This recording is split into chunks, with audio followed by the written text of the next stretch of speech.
Para muhibbin rahimakumullah, hadis yang ke-15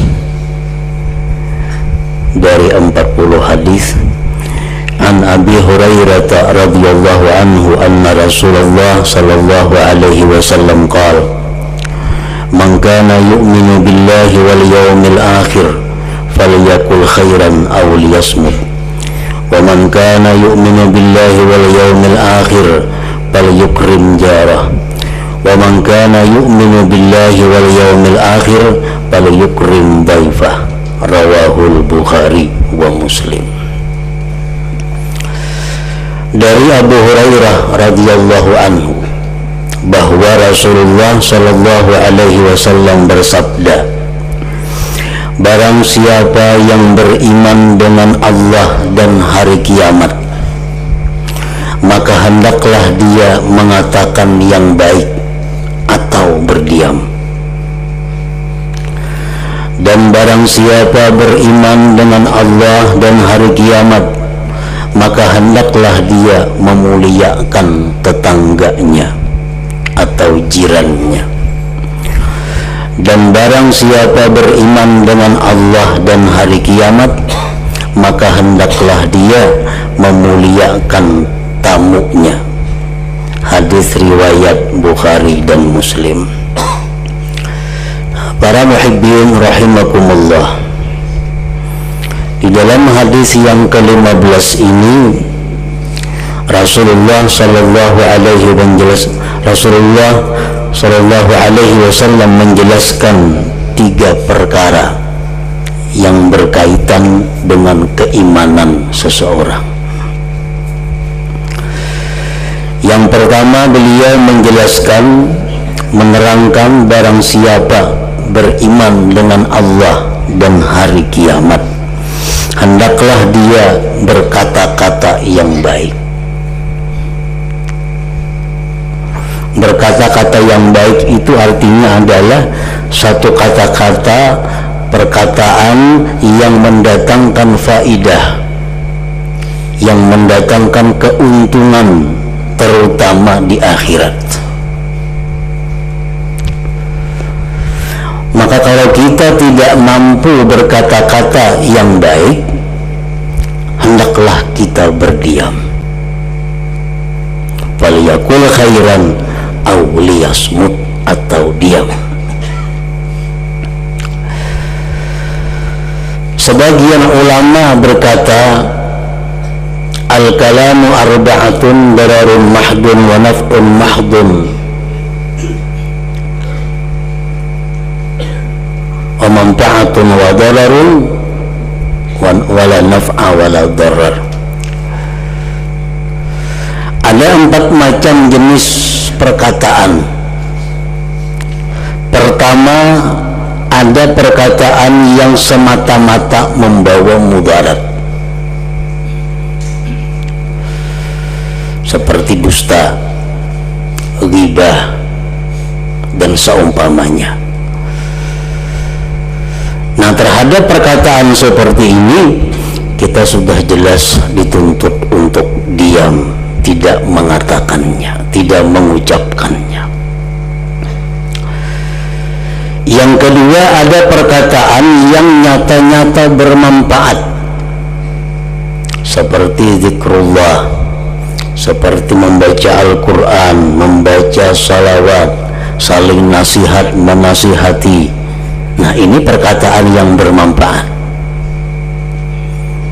Terhadap yang bermanfaat ini kita disuruh mengatakan, kita disuruh mengucapkannya. Yang ketiga, ada perkataan yang mengandung mudarat dan manfaat.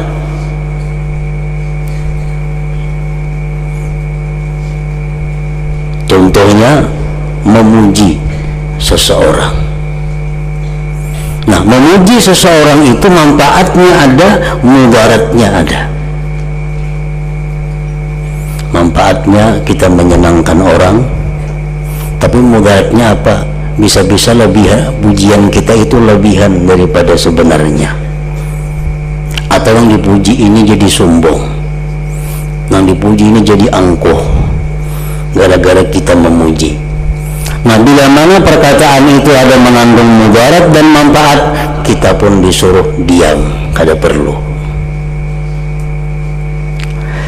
Yang keempat, jenis perkataan adalah yang tidak ada mudarat dan tidak ada manfaat. Contohnya seperti menceritakan keindahan-keindahan alam.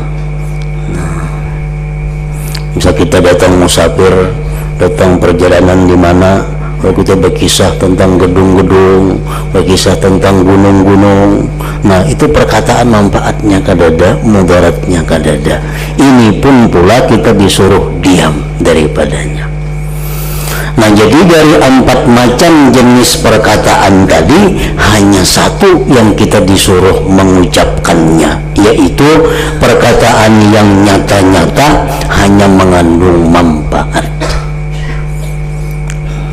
Faliyakul khairan aw liyasmut, hendaklah berkata yang baik atau diam. Para muhibbin rahimakumullah, Rasulullah sallallahu alaihi wasallam bersabda, la tukthirul kalam bi ghairi dzikrillah, fa inna kathratal kalam bi ghairi dzikrillah qaswatun lil qalbi, wa inna ab'adan nas anillah al qalbul qasi. Ujar Nabi kita, janganlah kalian banyak berbicara selain zikrullah, bahwasanya banyak berkata-kata dengan bukan zikrullah itu membuat keras hati.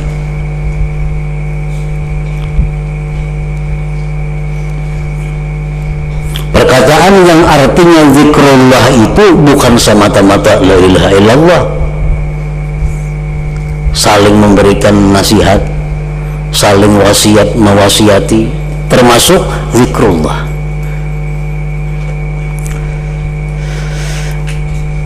Bahwa banyak bicara dengan selain zikrullah itu membuat keras hati.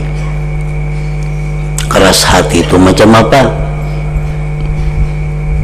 Orang yang keras hati itu antara lain kada tersentuh dengan nasihat-nasihat. Kita sampaikan Al-Quran kepadanya, kada tersentuh. Kita sampaikan hadis Nabi lawan inya, kada tergerak hatinya. Kita sampaikan perkataan nasihat para wali, para ulama, apalagi tetap ampunnya nang jalan. Nah, ini orang keras hati. Kenapa bisa demikian? Salah satu sebabnya orang ini terlalu banyak bicara yang tidak baik, terlalu banyak bicara yang tidak ada manfaat. Akibatnya hatinya jadi demikian. Wa inna ab'adan nas anillah, bahwa manusia yang paling jauh dari rahmat Allah al-qalbul qasi, orang yang hatinya keras itu. Jadi jangan kita anggap remeh, jangan dianggap intim berkata-kata yang tidak ada manfaatnya, apalagi berkata-kata dosa. Pengaruhnya itu membuat kerasnya hati.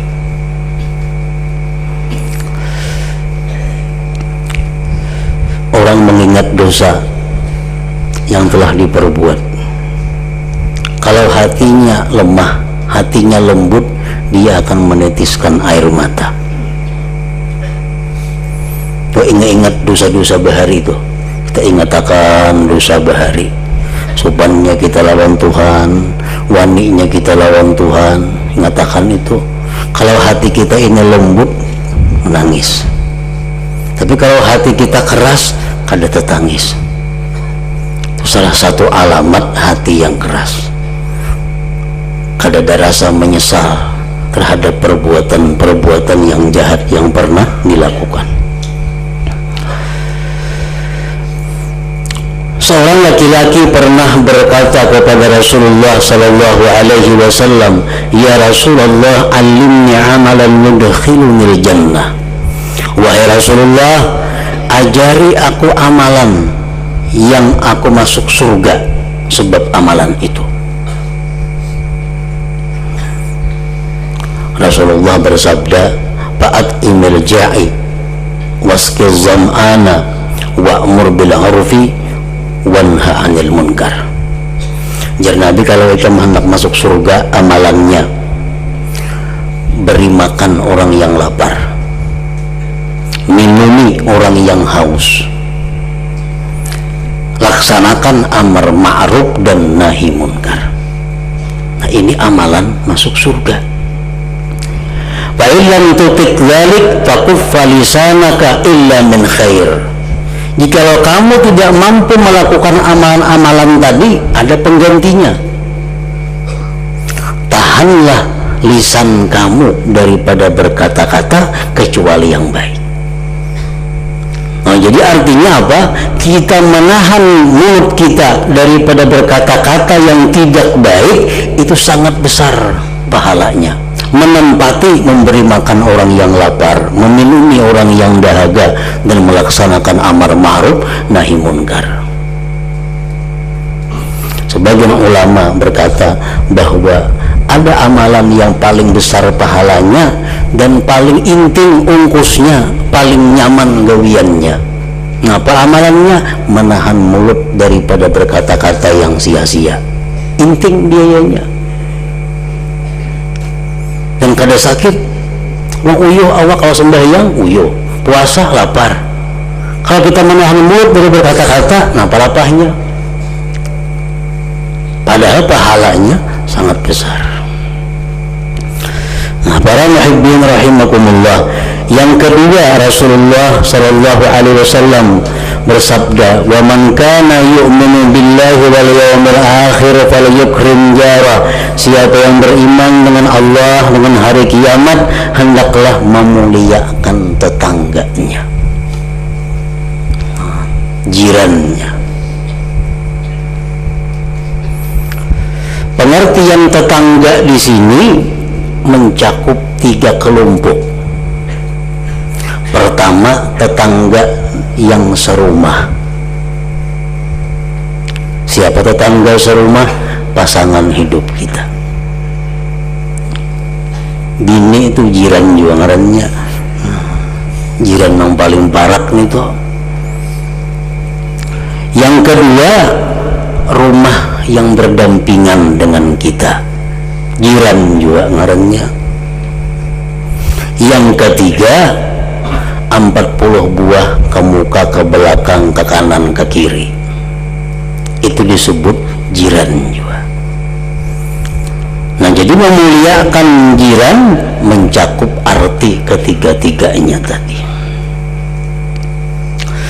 Para muhibbin rahimakumullah, bagaimana cara memuliakan jiran itu? Memuliakan jiran itu adalah dengan cara menunaikan segala hak-hak jiran yang ada pada diri kita. Bila mana kita mampu menunaikan hak jiran, berarti kita memuliakan mereka. Rasulullah sallallahu alaihi wasallam bersabda, "Atadri ma haqqul jar?" Tahukah engkau apa itu hak tetangga? Idza sta'anaka a'antah. Bila dia minta tolong kepada engkau, maka tolonglah dia. Nah, kalau jiran minta bantuan kepada kita, bantulah dia. Wa idza istaqradaka aqradtah. Bila dia mau berhutang kepada engkau, hutangilah dia. Wa idza taqara utta alaih. Bila dia susah fakir, bantulah atasnya. Wa idza marida utta. Bila dia sakit, jenguklah dia. Wa idza asabahu khairun hannaita. Bila dia dapat kesenangan, bila dia dapat kebaikan, engkau tampakkan kegembiraan engkau kepadanya. Kita umpat jiwa gembira. Wa idza asabathu musibah azzaita. Bila mengenai akan dia satu musibah, maka engkau hiburlah dia. Wa idza mata ittaba'aka janazatah. Bila dia mati, maka engkau ikutlah jenazahnya. Wala tastatil alaihi bil bina fatahjub anhu ar-rih illa bi'idhnih.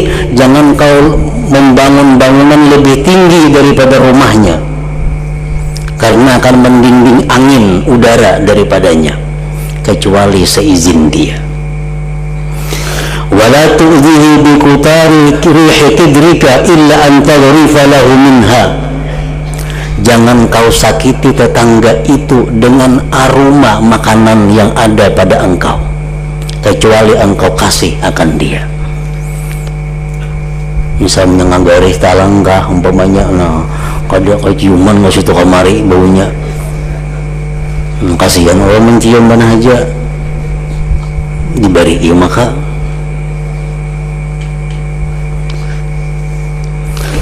Wa in ishtaraita fakihatan fa'ahdi lahu. Jika engkau membeli buah-buahan, berilah dia. Fa illam taf'al fa'adkhilha sirra. Jika engkau tidak memberi akan dia, masukkan ke rumahmu sembunyi-sembunyi.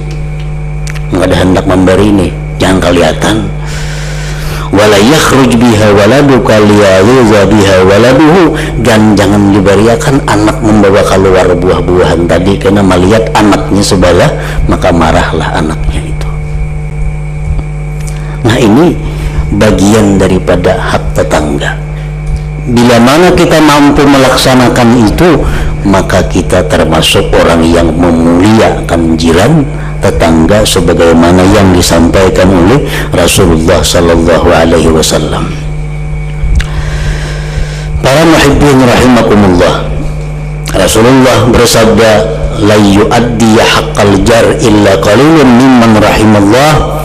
Tidak akan bisa menunaikan hak tetangga tadi kecuali hanya sedikit orang-orang yang disayangi oleh Allah subhanahu wa ta'ala. Jadi kalau kita memaham daripada hadis yang tersebut tadi, ada dua hal untuk tetangga. Yang pertama, yang tertinggi, bahwa kita berbuat baik kepada mereka dan bersabar atas gangguan-gangguan mereka. Ini tingkatan yang tertinggi. Kalau kita berbuat baik, kalau inya kada berbuat baik, kita sabar menghadapinya. Nah, ini tingkatan yang tertinggi yang menunjukkan kesempurnaan iman seseorang. Berbuat baik kepada tetangganya, menghormati tetangganya dengan menunaikan hak-hak tadi. Namun bila dia dizalimi oleh tetangga, dia tidak akan membalasnya, bahkan dia sabar dengannya. Ini nomor satu. Apabila kita tidak mampu yang nomor satu itu, minimal kita di nomor dua. Nah, kalau kita kadang mampu berbuat baik kepada tetangga, maka jangan sekali-kali menyakiti atau mengganggu tetangga. Nah, itu minimal. Sudah berbuat baik lawan tetangga, kada mengganggu barang jangan, menyakiti jiran barang jangan. Karena ini merupakan akhir atau ujung daripada keimanan seseorang. Kalau sudah kita mengganggu tetangga dengan bentuk apapun, itu sudah tergolong orang-orang yang kurang imannya. Jangan sampai kita termasuk dalam golongan yang kurang iman. Ya minimal kalau kita kada berbuat baik, jangan menyakiti, jangan mengganggu tetangga. Para muhibbin rahimakumullah, Rasulullah sallallahu alaihi wasallam bersabda, man adza jarahu faqad adzani wa man adzani faqad adzallah. Siapa yang mengganggu tetangga berarti mengganggu aku, kata Rasulullah. Siapa yang mengganggu aku, menyakiti aku, berarti menyakiti Allah subhanahu wa ta'ala. Nah, ini kedudukan tetangga. Kalau kada kau berbuat baik, jangan mengganggu, jangan menyakiti.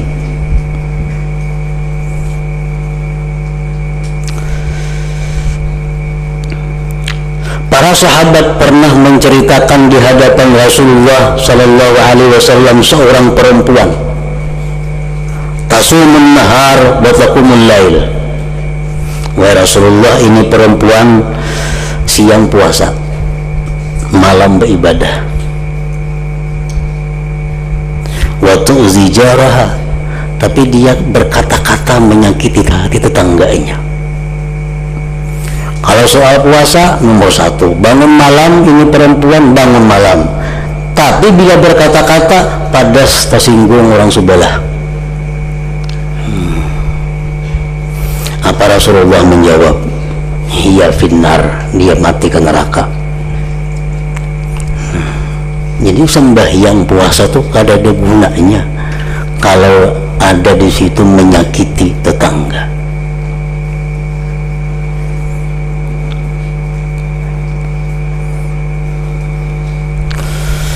Dalam kesempatan lain Rasulullah sallallahu alaihi wasallam bersabda, "Wallahi la yu'minu, wallahi la yu'minu, wallahi la yu'minu." 3 kali beliau bersumpah. Ujar Nabi, demi Allah tidak beriman. Demi Allah tidak beriman. Demi Allah tidak beriman. Sahabat ini bingung. Luar biasa ini. Siapa wahai Rasulullah? Beliau menjawab, man la ya'manu jaruhu bawa'iqahu. Orang yang tetangganya tidak merasa aman daripada kejahatannya. Orang merasa kada aman dengan inyan sebelah itu, baik tingkah lakunya, baik kata-katanya, baik kelakuannya, maulah orang pusing. 3 kali Rasulullah mengatakan la yu'minu, orang itu tidak beriman. Dan di dalam masalah jiran ini tidak ada kecuali. Bahkan orang yang kafir pun kalau dia jiran, ada hak yang mesti kita hormati. Jangan hanya orang Islam, orang kafir pun kalau masuk tetangga kita, itu ada hak yang mesti kita berikan.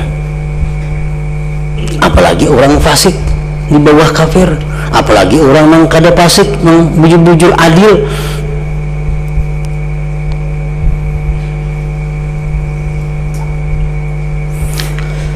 Ibnu Umar radhiyallahu anhu, beliau bertetangga dengan seorang Yahudi.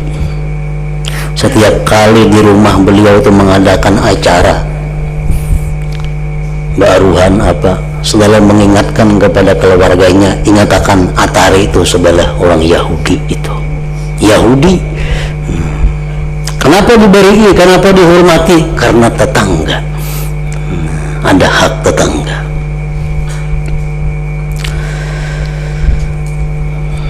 Para muhibbin rahimakumullah, Rasulullah SAW bersabda, ma taqulu bizzina, qalu haramun haramahullah wa rasuluh bahwa haramun ila yaumil qiyamah. Faqala Rasulullah sallallahu alaihi wasallam, la ayyazni ar-rajul bi 'ashri niswatin aysaru alayhi min ayyazni bi mura'ati jarih. Qala fama taqulu bis sariqah, faqalu haramun haramahullah wa rasuluh fa hiya haram. Qala la ayyasriqa ar-rajul min 'ashrati abyad aysaru alayhi min ayyasriqa min baiti jarih. Rasulullah bertanya kepada sahabat, apa pendapat kalian tentang perzinahan? Sahabat menjawab, itu diharamkan Allah. Beliau berkata, sungguh berzina seorang laki-laki dengan 10 orang perempuan lebih inting, lebih ringan daripada berzina dengan perempuan tetangganya. Beliau bersabda lagi, apa pendapat kalian tentang mencuri?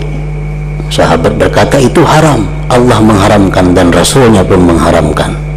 Rasulullah bersabda, sungguh mencuri seseorang 10 buah rumah itu lebih inting daripada mencuri 1 buah rumah tetangga.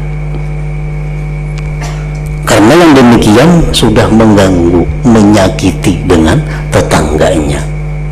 Wallah la yu'minu, tidak beriman, kata Rasulullah, orang yang tetangganya merasa kada aman terhadap tingkah laku, perbuatan atau perkataannya. Yang ketiga, Rasulullah bersabda tadi, "Wa man kana yu'minu billahi wal yawmil akhir falyukrim daifah." Siapa yang beriman dengan Allah, dengan hari kiamat, hendaklah dia memuliakan tamunya. Bagaimana maksud memuliakan tamu ini? Para ulama pensyarah hadis ini mengatakan,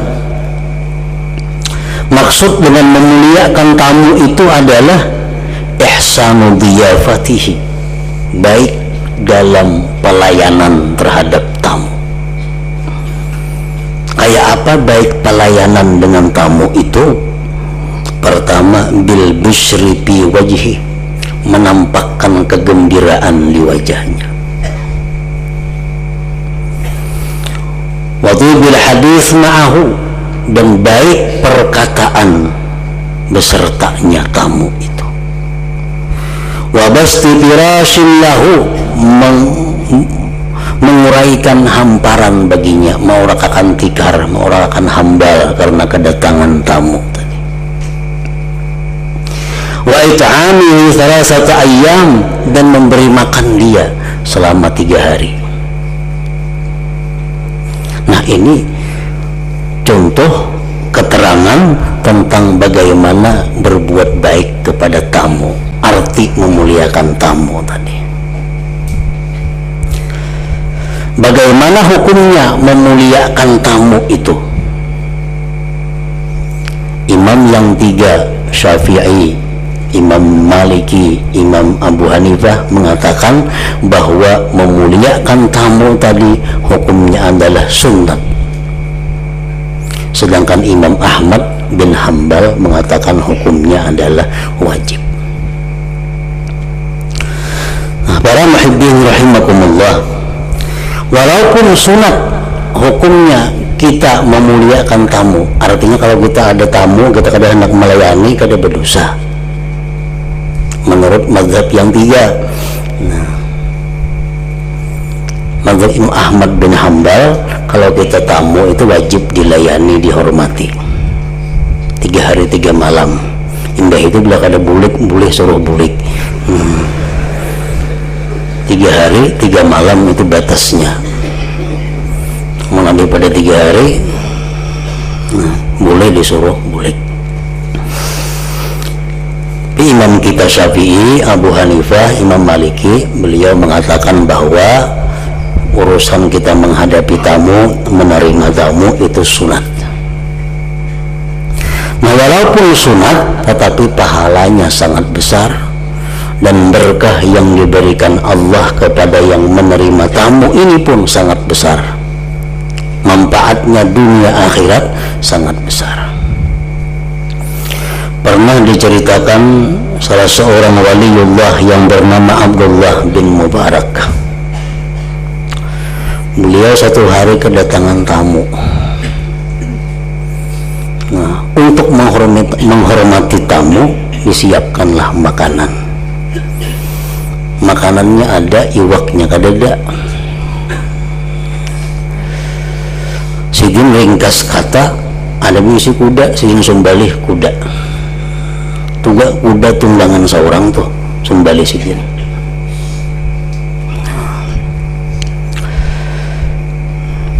Dimasak, dihidangkan kepada tamu. Datang nang bini Abdullah bin Mubarak. Mana kuda? Kok sumbalih? Nah, pada sumbalih kuda. Tadi ada tamu datang. Iwak kadada, kuda ya kok sumbalih. Bertengkar lawan nang bini. Nah, nang bini keberatan kuda itu disumbalih karena nyaman ke situ kamari. Kan kuda itu kendaraan orang dahulu. Pertengkaran ini luar biasa, akhirnya berujung dengan perceraian gara-gara kuda itu. bersarakan syarat. Tidak berapa lama kemudian sesudah cerai, datang seorang laki-laki kepada Abdullah bin Mubarak. Apa kabar Abdullah bin Mubarak? Ulun ada permintaan lawan pian. Nah, apa permintaannya? Ulun ada berisi anak, ulun minta pian mengawini anak ulun. Amun pian hakun mengawini anak ulun, ulun berniat memberi 10 ekor kuda. Mana anak dapat kuda 10?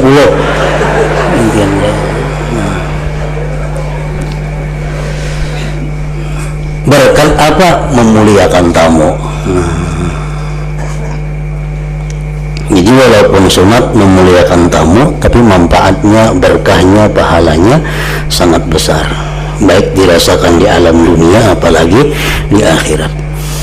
Nah, kemudian hadis yang ke-16, ila hadratin Nabi sallallahu alaihi wasallam, al-Fatihah.